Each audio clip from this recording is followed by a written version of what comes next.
Imagine spending over $1 billion on a warship. Years of planning, thousands of workers, political speeches, national pride, and then the ship enters the water, and people ask one simple question: why can't it fight? This is not a joke. This is not clickbait. This is a real modern warship, built by a G7 nation designed for the open ocean, that struggles to do the one thing warships exist for. Today, we're breaking down how Canada built one of the most expensive naval ships in its history, and ended up with a vessel critics say can't actually fight a war. And once you understand how this happened, you'll realize this story is not just about Canada.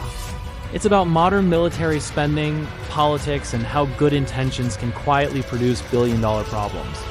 Stay until the end, because the final reason behind this failure is the most shocking of all. Canada is not a poor country. It has one of the largest coastlines on Earth, bordering 3 oceans. It has a long and proud military tradition. So when Canada announced a new class of advanced warships, expectations were high. These ships were supposed to protect Canadian waters, support NATO missions, and show that Canada was serious about modern defense. Instead, they sparked a firestorm of controversy. Critics called them underarmed, overpriced, overcomplicated, and worst of all, not ready for real combat. So what went wrong? To understand that, we need to go back to the very beginning, to the core idea that birthed this entire project. For decades, Canada relied on an aging navy. Its older ships were becoming incredibly expensive to maintain and difficult to upgrade. They simply weren't designed for modern threats. The entire landscape of warfare had changed. Missiles got faster, drones changed surveillance, and cyber systems completely reinvented command and control. Canada needed something new, something modern, something flexible. The idea was simple on the surface: build a ship that could do many jobs, not just fight. It would handle patrol missions, search and rescue, Arctic operations, and international deployments. And yes, combat was on the list too. But here's where the first critical mistake was made. Trying to make something that does everything usually means you end up with something that does nothing perfectly. On paper, the ship looked impressive. It had modern radar, advanced navigation systems, space for helicopters, and plenty of room for future upgrades. Politicians absolutely loved it. Why? Because the entire concept sounded safe. It wasn't aggressive. It wasn't threatening. It wasn't controversial.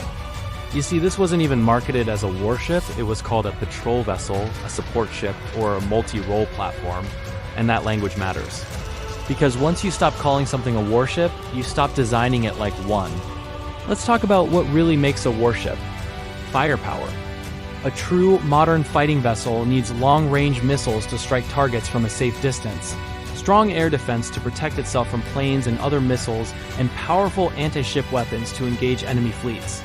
But this new Canadian ship, its weapons were limited, mostly defensive, mostly short-range. Some would even say they were mostly symbolic. It had enough firepower to scare off pirates or to look official on a diplomatic mission, but not nearly enough to survive a fight against a real modern navy. Experts immediately pointed out a hard truth. In a real war, this ship would need protection from other, more capable ships. And if a ship needs other warships to protect it, it's not a frontline fighter. It's a support vessel pretending to be something it's not. Then there's speed and survivability. Speed matters in naval combat for both chasing down enemies and escaping danger. So does armor. So does the ability to control damage after taking a hit? This ship was not built to take hits. It was built for other things like operating in ice, handling long patrols, and comfort. Yes, you heard that right, comfort. The crew's living conditions were a major priority in the design, which sounds good, and of course you want to take care of your sailors. But it becomes a problem when you remember this is supposed to be a warship. Critics started asking a very logical question. Why are we protecting sailors from the cold, but not from incoming missiles? And now we get to the real reason behind all of this: politics. The ship wasn't designed only by naval architects and engineers.